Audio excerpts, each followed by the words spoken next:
Hey, what's up, guys? We got our second mid-patch update for 13.13. So this is the C patch. I'm not gonna go too crazy in this video because we're only on this patch for a week before we get a full-sized patch next week. And so in this video, I want to go over the patch notes, and then I want to talk about what legends I think are really good, and then what comps I think are really strong right now. So one of the major change is a nerf to EZREAL. They took away the gold from his 2-1 augment buried treasure. So he lost 2 gold on buried treasure 1, 3 gold on buried treasure 2, and 5 gold on buried treasure 3. The gold is really noticeable, and so even though it's only like 3 gold here, it definitely makes a difference. And so this is gonna definitely knock him down, but I think the major change right here is the 3-2 grab bag. I think the 3-2 grab bag is what made Ezreal such a desirable pick because Buried Treasure plus the grab bag was always like picked in 90% of people's games. And this was so consistent, so versatile, but losing 4 gold here, 4 gold here, and 5 gold here, in addition to like 3 to 5 gold here, really knocks Ezreal down. I think he's now kind of sitting in like C tier now from S tier. So yeah, the big hit was this grab bag. Also, he took down Earth with him. Earth also has this grab bag, and so Earth would have been a really good pick if this didn't get nerfed, but unfortunately this got nerfed for Earth as well. And then the second big change are champion nerfs. So Kaisa losing 30 mana on her cast. And this is a big deal. I think I played a couple games with Kaisa, and it's noticeable for sure. I think the comp is still decently strong. I've placed like second, third, and fourth with this comp, so I tend to lose out in the or in the late game compared to some of the reroll comps, and we'll talk about more of that later. But Kaisa still feels the 6 challenger comp still feels okay, but definitely not strong, like overpowered strong now. I haven't played any Azir Lux, but from what I see in games, that comp seems to struggle a little bit. I've seen them kind of place in like fourth and fifth place. Not many people are playing it anymore. And so the starting mana nerf on Lux, now she kind of needs that either blue buff or Shojin on her. And so that took a hit, and then also a pretty fat base damage hit on Lux. So that's pretty tough on Azir Lux. So I don't know where I'd place the Azir Lux, but I don't see much of that coming back anymore. And then some bug fixes that were really big, but let's not get into that. So what I think are the best legends to play now is Ornn. Ornn is back on top. I really like Ornn. I have always loved Ornn. He's kind of just what Ezreal used to do. He gives you a bunch of items, gives you a bunch of gold. So Ornn is back on top. I think he's easily S tier. I'd also like to mention that he got some buffs that were overshadowed by first Draven and then Ezreal. A bunch of his like underperforming Ornn items got buffed. So Ornn's really good right now. And then second up is Poro. I was considering putting Poro in S tier. The lobby is kind of split between Ornn and Poro, kind of like when the set dropped. Poro's really good, always been really good, and especially now that a bunch of these legends consistently getting nerfed, um, Poro is a really good option. And then next up is Lee Sin. I don't think Lee Sin is kind of like over the top broken in any kind of way. Nothing about his kit is really that great. But if you want to play a reroll comp, which are really strong right now, then you can pick Lee Sin. So a lot of people are picking Lee Sin. I want to go over Lee Sin's kind of kit right now. So on a roll got nerfed to the ground. So this is pretty much unpickable on a roll, unfortunately. Trade Sector got a tiny buff, giving 2 extra gold here. Trade Sector is in middle of the road.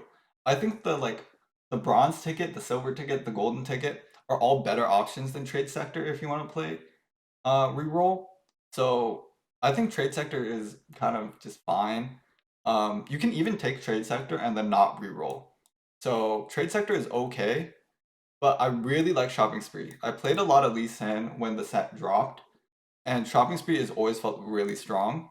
And it's especially strong now because instead of 1 cost rerolls, I'm seeing a lot of like 2 cost, 3 cost rerolls, and we'll get into that more later. And this is especially strong for 2 cost and 3 cost rerolls. So Shopping Spree is really strong. I think it's really good. And then training reward 1 and 2. I think were already good, and they got a slight buff, giving a little bit extra gold. So training reward 1 and 2, whether you're rerolling or not rerolling, these are both good options. So I think Lee Sin is a safe pick, and then you can either choose to reroll or not reroll, depending on what your early shops give you. So Lee Sin's really good, and then training sector or training reward 3, and then the money stuff. I think this is all garbage. You can't pick this, but it's fine. He still has some decent options otherwise. And then in the B tier is Vlad. I see a lot of people playing Vlad. He's always been okay, but I don't see why you would pick Vlad over Poro. Vlad can guarantees you 3 combat augments, but Poro's combat augments, the generic ones, are always better in my opinion. So Vlad's kind of in the B tier. I would suggest Poro over Vlad, and Poro's more fun. And then in the C tier is Asol and Earth. I see a handful of people still playing these two. They're kind of okay, nothing special, not that good, not that bad. But if you like to play these two, I think they're still playable. So, and then I'd put probably EZREAL right after Earth. Anything other than that, I would not suggest playing like Tom Kench or Draven. Those are, I think, unplayable. But yeah, so that's kind of the legends. So let's get into what comps I see are really strong. The first one is the Katarina Darius duo carry. This is, I think, like solely sits at S tier. I consistently see these guys winning first place in my games. So quickly how to play it is like straightforward. It's 6 Noxus, and then you want on 7 to get Juggernaut. So first set and then Nasus. You don't really want Zed or a Rogue in this comp because Katarina actually doesn't get much benefit from Rogue. The Rogue kind of messes up her ult sometimes. If the Rogue procs at the same time she's ulting, she kind of does some funky stuff, and I think you lose some damage from that. And the Rogue proc is pretty much useless. So Rogue is not very valuable. Juggernaut is way more valuable, and Nasus is such a great unit. The itemization is pretty straightforward. You just want some damage, you want some healing. So either I really like double healing on Darius, it's fine. And then you can replace the IE with Giant Slayer so that he doesn't get stuck on tanks. Or you can replace that with Titans. I don't really like Titans. I think it's actually pretty bad on Darius. But, if that's what you have, then that's what you get. And then Katarina, you just want the jewel, the Hand of Justice jewel gauntlet combo. I'd also like to mention, I have 2 tips to playing this comp. Number 1, I see a lot of people kind of greeding to get to level 7 quickly and then rolling there. But the way that I play this comp is you really spike on level 6. So get to level 6 on 3-1 or 3-2. And then I like to roll down pretty much all my gold until I can hit my Katarina and my Darius 2-star. I'm gonna like really roll down deep on level 6, and then that will like pretty much guarantee you all your Noxus stacks and a really smooth stage 3. And then you slowly level to level 7, you throw in your Juggernauts, and then you slow roll to get Katarina and Darius 3-star. Also, if you hit one of them way quicker than you hit the other one, I still suggest staying level 7 and just rolling. Making sure that you hit both of these, I think, is the better way to guarantee a first than to continue to level. You don't get much value from leveling after that. So just stay on level 7, get these 2 done. And then my second tip is this comp really loves prismatic augments. So if you have the option early game to get the Jace's Workshop or the University, those are really good options for him, or for them, because the first one are the crowns. The crowns are all really strong if you can get this on 2-1 or 3-2.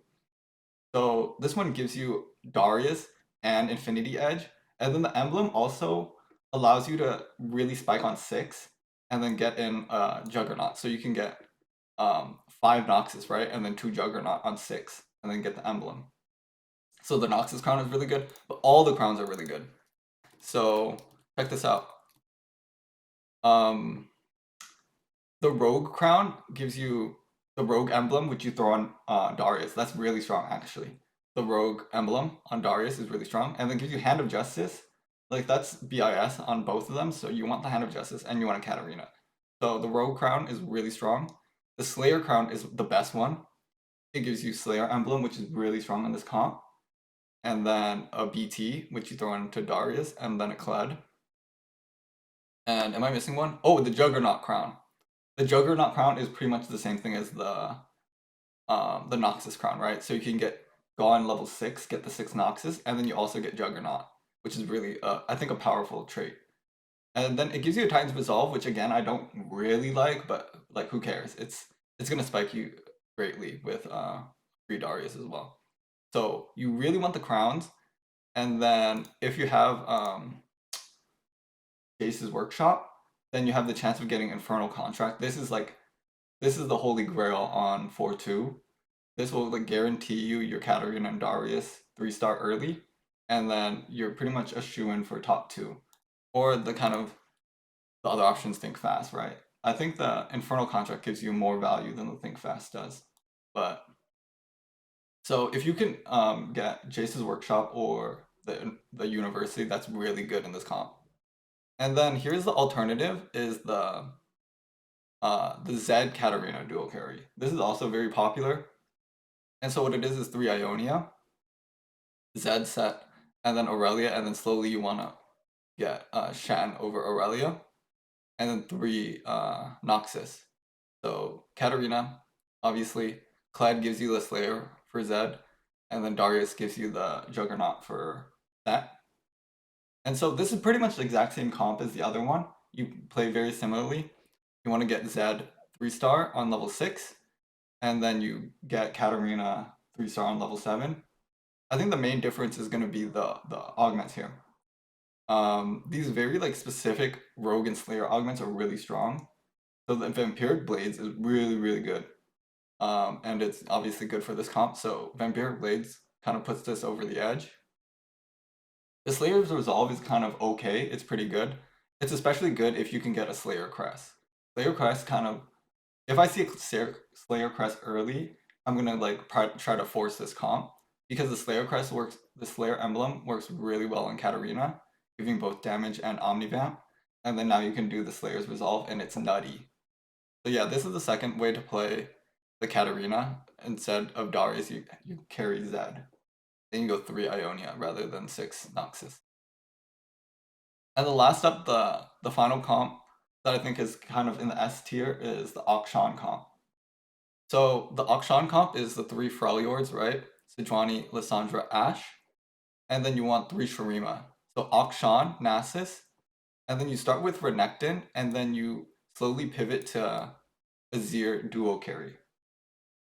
And so this is kind of the new way to play the Azir Lux, is now Azir Akshan. And you want to stay on level 7, get Akshan 3-star, and Lissandra 3-star. And so the best way to itemize Akshan is actually pure damage. And the reason for that is actually the Rage Blade and the Hand of Justice decrease Akshan's damage, because Akshan is like perfectly timed with the Freljord Storm. The Storm shreds their armor, and then Akshan will ult his first time right after the Storm. So if you put either a lot of attack speed on him or some mana on him, he's gonna ult right before the Storm hits, and so you actually lose damage. The best items are the Runon's Hurricane. What's interesting about the Runon's Hurricane is, say they have a tank right here, right? And they have the backline, whatever. He's gonna focus, or let's put the tank here. He's gonna target the Cassiopeia, right, with his ult, but then Maokai's gonna intercept the ult. But because the way the Runon's Hurricane works is that because Cassiopeia is the target, the nearest like unit is gonna be someone in the back line, and so it'll shoot a ton of bolts at the back line. So Cassiopeia will be safe, but Malzahar won't be. And you can get some free, cheese kills with the Runon's Hurricane. And it's not a bad item, so this interaction is really cool. And then you really want the Giant Slayer on him. because your first ult is always going to be intercepted by a tank, and so just getting the Giant Slayer to guarantee that when you ult, it's gonna kill the tank, so that your second ult will kill the backline. And then for augments, you just want anything that gives you the flat AP or AD, specifically AD, but AP works fine on him. So something that gives both, like social distance works. You have my sword works. The best is the long distance pals. Those are all great options on him. Anyway, that's it for today. Please like and subscribe. Oh, I'd like to also mention that the Kaisa Yasuo comp, I would say is B tier. It's still good. And the Zir Lux comp, maybe is B, maybe C tier. I don't know. But I have guides on both of those. So if you haven't checked those out, check those out. But anyway, peace.